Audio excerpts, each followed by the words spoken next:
Hey there and welcome to this training video. In this video I'm going to cover WPLegalPages, the options and the setup. Okay, so let's go ahead and get started. We installed it, so now we've got the new options over here. Let's go ahead to Legal Pages first, top option. Now what this is here is just some dummy content I have filled in.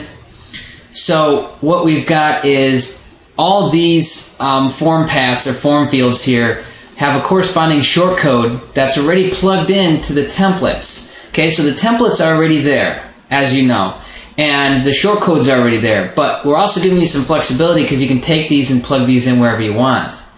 Alright, so first things first is the domain name, which is going to be, the domain that you're probably most likely going to be uploading this to. Business name, or the name that you want to be shown up, because again, these are your legal forms. So if you're operating under an LLC or a C Corp, S Corp, sole proprietor, you're going to want to make sure that this is correct and accurate, okay? Because for legal purposes. All right, so street, you can do street there, city, state, zip, country, email, and then I have this here, and you're probably wondering, why is there address on there twice? Well, it's pretty simple. This street, address, city, country, this is on one page, and address is referenced several times throughout other pages that only are referenced as address. And I just figured it would be easier instead of doing like the whole thing like this where each one is broken down, that we also provide you with just real quick and simple address. So that's that. So let's say we've got this. Cool, we're done with the settings. You save. It says settings saved up top. Now let me show you what the pages look like, okay? Now what you're going to see here is this is in HTML mode. You can make it look prettier by going to visual. And you'll see that each page is here, right? The templates are preloaded in this area. This is the simplest thing and the simplest way we could have possibly made this. You can change the title of the page. So instead of terms of use, I know some people like to reference it as terms of service. You could change that, considering that it's technically the same thing. Then you could change it here. You can fully edit this. So if you wanted to keep dropping in more of the short codes throughout or change things, you can. And then you click on publish and it makes that page live. Check it out. And then you can click on edit or view. So let's view that. Now this is just a stock WordPress theme, but we're going to take a look at it. You see, here it is.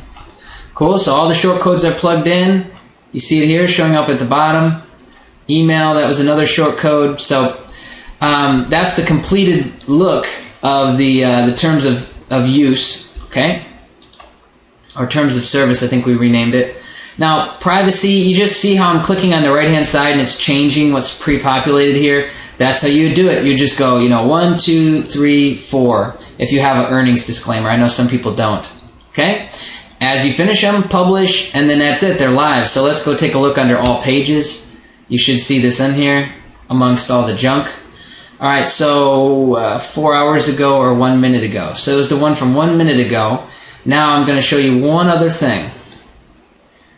Alright, so here's the page again, but we're referencing it under a different portion or a different way through WordPress. I wanted to show one thing here, and what that is we have an exclude feature. And what that means is that with some themes, they have a stock way that they're tied into the menu system of WordPress. I know Optimized Press and so many premium themes offer a menu, at least one, but most will offer two, a header and a footer. So you can make custom menus for your header and your footer, okay?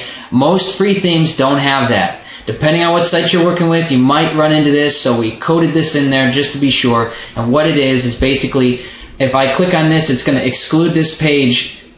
Excuse me, it's going to exclude that page from your menus. So it won't show up. Okay? So that's the easiest way we could have made it to incorporate this, so that you don't have it showing up in your header where you don't want it in your top menu there. Alright, cool. So I'm going to go ahead and cut the video here. Thanks for watching.